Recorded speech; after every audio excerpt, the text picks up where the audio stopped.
Hi there, community of Greenfield. Superintendent Galvan here, ready to read you another story during Superintendent Story Time. And today we're going to celebrate Black Americans with Aunt Flossie's hats and crab cakes later. This is a beautiful tribute of Black history, and it's written by Elizabeth Fitzgerald Howard and paintings by James Ransom. So it's about a 98-year-old grandmother or an auntie that shares lots of stories about history, and you're able to celebrate Black history with us.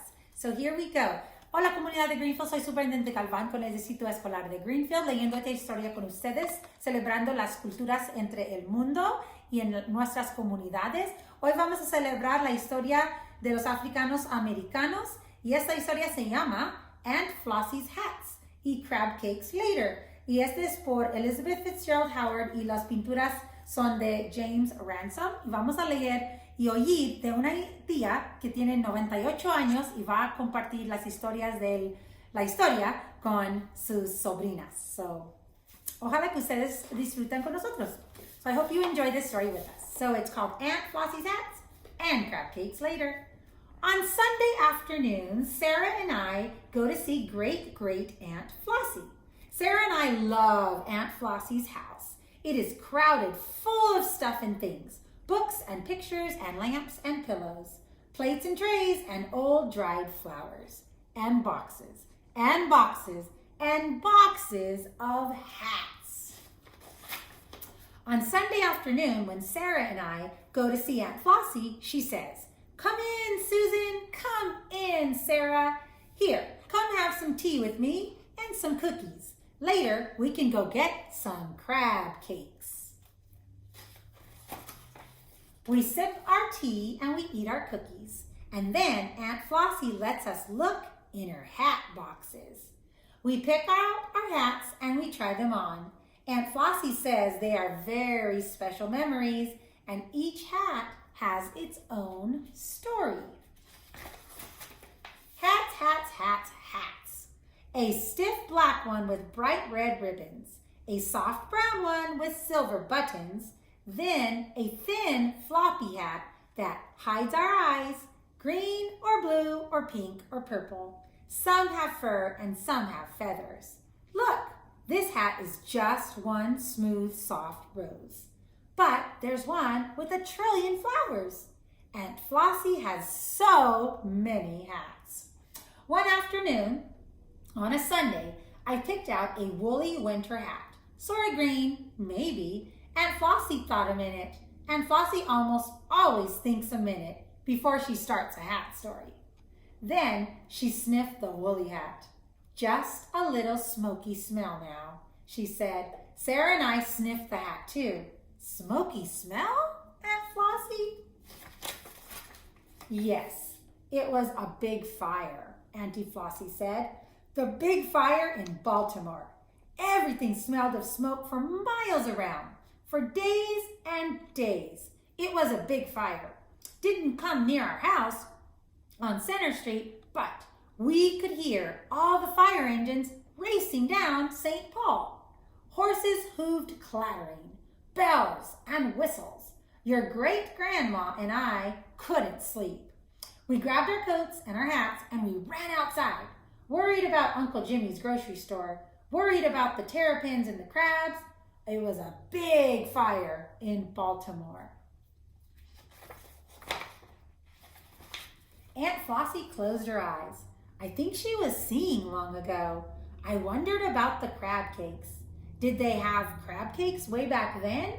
Then Sarah sniffed Aunt Flossie's hat. "No more smoky smell," she said, "but I thought I could smell some, just a little." Then Sarah tried on a different hat, dark blue, with a red feather. "This one, Auntie Flossie, this one." Auntie Flossie closed her eyes and thought for a minute. Oh my, yes, my. What an exciting day with this hat. We waited, Sarah and I. "What happened, Aunt Flossie? Tell us about that hat." "Well, it was a big parade in Baltimore." "Ooh, a parade," said Sarah. "We love parades." "I made that hat," Aunt Flossie said, "to wear to watch that big parade. Buglers bugling drummers drumming, flags flying everywhere. The boys, the soldiers, they had come back from France, matching up Charles Street, proud. Everyone was cheering for them. Everyone was shouting. The Great War was over. The Great War was over. Let's have a parade, I said. Sarah put on her dark blue hat. I found a red one with a furry pom-pom. We marched around Aunt Flossie's hat like if we were in a parade. March with us, Aunt Flossie, I said. But she was closing her eyes. She was seeing long ago. Maybe she's dreaming about crab cakes, Sarah said. Maybe. Then we looked in a very special box. Look, Aunt Flossie, here's your special hat.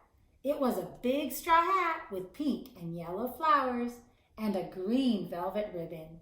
Aunt Flossie's favorite best Sunday hat. It's our favorite story because we're in the story. And we can help Aunt Flossie tell the story. Aunt Flossie smiled. One Sunday afternoon, she said, we were going out for crab cakes, Sarah and Susan, and Mommy and Daddy, I said, and Aunt Flossie, said Sarah. Aunt Flossie nodded. We were walking by the water and the wind came. Tell me it, I said. The wind came and blew away your favorite best Sunday hat. My favorite best Sunday hat, it landed in the water. Oh, it was funny, said Sarah. I didn't think so, said Aunt Flossie. And Daddy tried to reach for it, I said, but he slid down in the mud. And Daddy looked really surprised and everyone laughed. He couldn't rescue my favorite best Sunday hat, said Aunt Flossie. And Mommy got a stick and she leaned far out to try to reach it. She almost fell in, but she couldn't reach it either. The water rippled and your favorite best Sunday hat just floated by like a boat. There it is right there. Now comes the best part, and I'll tell it, said Sarah. A big brown dog came.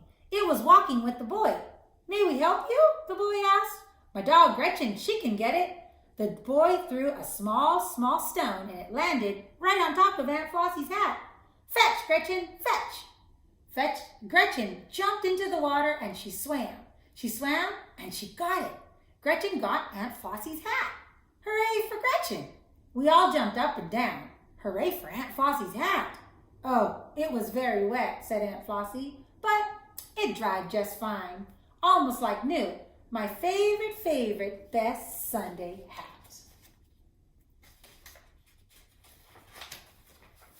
I like that story, I said. So do I, said Sarah. And I like what happened next. We went to get crab cakes. Crab cakes, said Aunt Flossie. What a wonderful idea. Sarah, Susan, telephone your parents. We're going to go get us some crab cakes right now. I think Sarah and I will always agree about one thing. Nothing in the whole wide world tastes as good as crab cakes. But crab cakes taste better and best after stories. Stories about Aunt Flossie's hats. And that is the end. That's a cool story, and it's also about sharing stories from generation to generation. Aunt Flossie had a lot of different hats, and every hat she had told a different story. So I would love for you to talk with your parents about maybe some stories about your grandparents or your aunties or your uncles, and maybe look at something in your house that might tell a story so you can talk about your culture. Thank you for joining us today. I'm Superintendent Galvan with the Greenfield Union School District, sending a great big bear hug from our family to yours.